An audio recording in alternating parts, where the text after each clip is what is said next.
So Larry was dumped, shit-canned, kicked to the curb, cut. What other words are there for being dumped? In fact, she had completely abandoned you and was seeing other men. She had just returned from overseas with one of them the day before the murder. What do you mean, one of them? Lies, all of it, lies. I don't believe a word of it. What an asshole.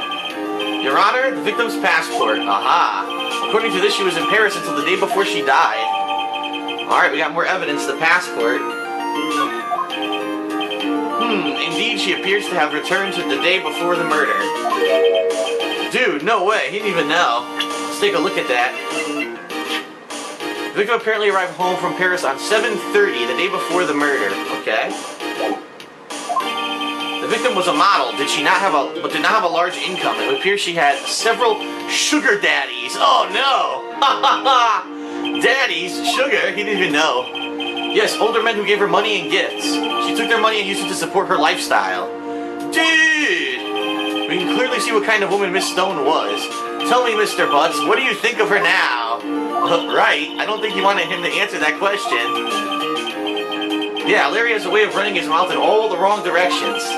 Should I? Stop him from answering. My client had no idea the victim was seeing other men. That question is irrelevant to this case. Oof, means... Dude, Nick, what do you mean irrelevant? That cheating she-dog. I'm gonna die. I'm just gonna drop dead. Yeah, when I meet her in the afterlife, uh-oh. I'm going to get to the bottom of this. Oh, boy. Let's continue with the trial, shall we? I believe the accused motive is clear to everyone. Yes, quite. Oh, boy. This is so not looking good. Next question. You went to the victim's apartment on the day of the murder, did you not? Gulp. Well, did you or did you not? Well, yeah, maybe I did, and maybe I didn't. Uh-oh, he went. What do I do? Have him answer honestly or stop him from answering. He has to answer honestly because if he doesn't, then he's going to be held in contempt. I know, I'll send him a signal. Tell the truth. Yeah, I was there. I went. Order. Well, Mr. Butts? Dude, chill. She wasn't home, man, so, like, I didn't see her. Uh-oh. Your Honor, the defendant is lying. Lying? The prosecution would like to call a witness who can prove Mr. Butts is lying. Well, that simplifies matters. Who's your witness? The man who found the victim's body just before making the gruesome discovery. He saw the defendant fleeing the scene of the crime. Rubble, rubble, rubble, rubble. Order in the court. Mr. Payne, you will obey, what's his name, Kringle's, rulings. Justice Kringle, that's right.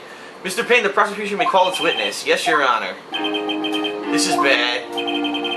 On the day of the murder, witness was selling newspapers at the victim's building. Please bring Mr. Frank Sawit to the stand. Oh man, there's the murderer.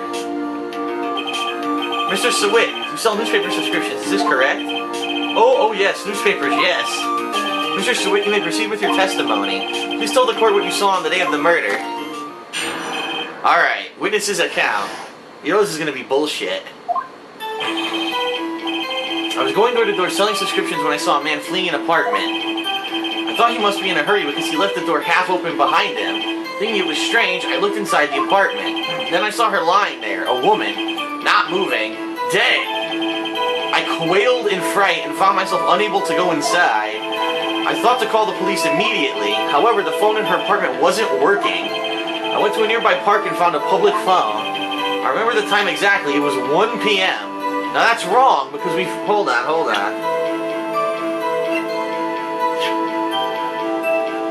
There you go. Time of death was 7:31 between 4 and 5 p.m. So I can object here. He's completely wrong.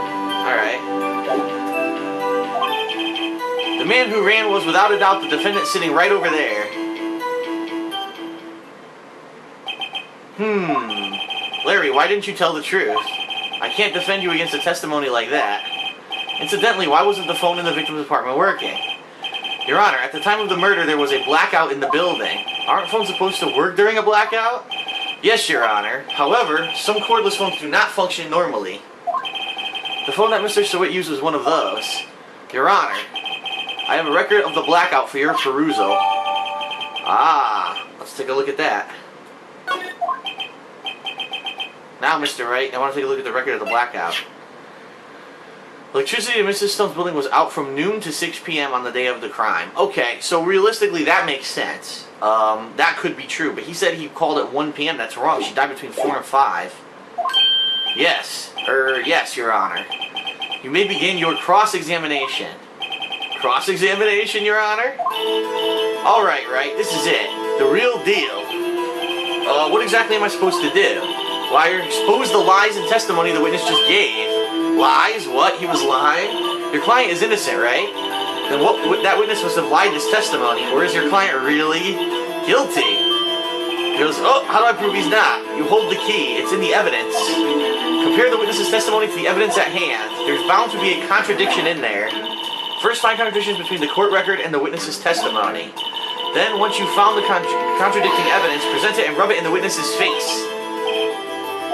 Okay, so remember, press the witness with the minus button or by waving the Wii remote. Then check your facts again with the plus button and point out the contradiction. Okay. Alright, we gotta cross-examine this asshole.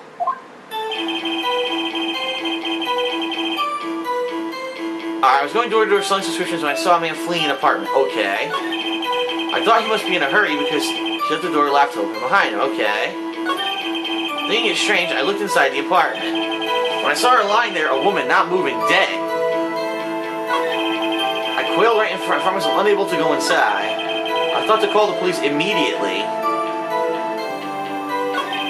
However, the phone in her apartment wasn't working. I went to a nearby park and found a public phone. I remember the time exactly, it was 1 p.m. Now here I can call him out, watch.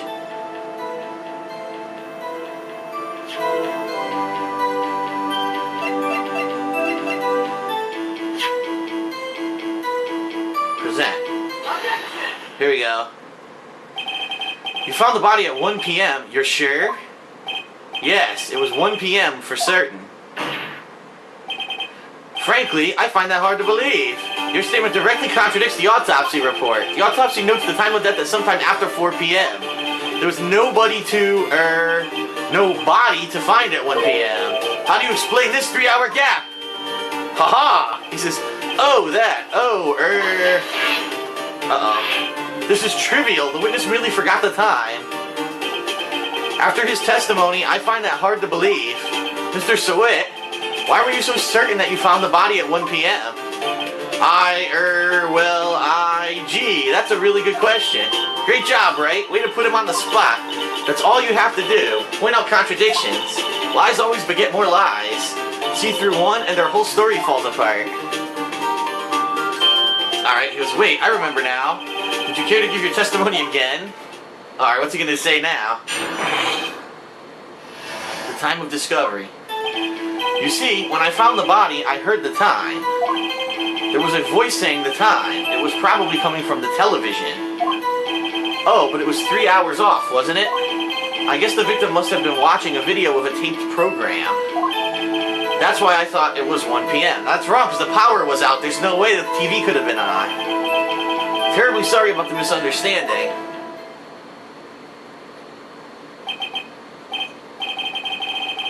I see you heard a voice saying the time on a taped program. Mr. Wright, you may cross-examine the witness. Right. You know what to do. I got this one. I do have this one. I got him by his balls.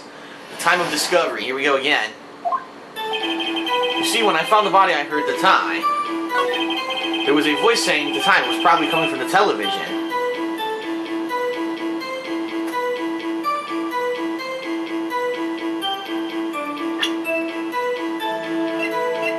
Here we go. If the blackout was out, there's no way. It was from noon to 6 p.m. You couldn't have heard the television. Hold it right there. The prosecution has said there was a blackout at the time of discovery. And this record proves it. Ha-ha! He's come double fucked. You couldn't have heard a television or a video. He says, "Gah! I will irk." The defense has a point. Do you have any explanation for this, Mr. Sawit? No, I find it quite puzzling myself. Quite. Ah, his toupee's falling off. Wait, I remember now. Mr. Soet, the court would prefer to hear an accurate testimony from the very beginning. These constant corrections are harming your credibility. That and you seem rather distraught. My apologies, Your Honor. It must have been the shock of finding the body. Very well, Mr. Soet. Let's hear your testimony once more, please.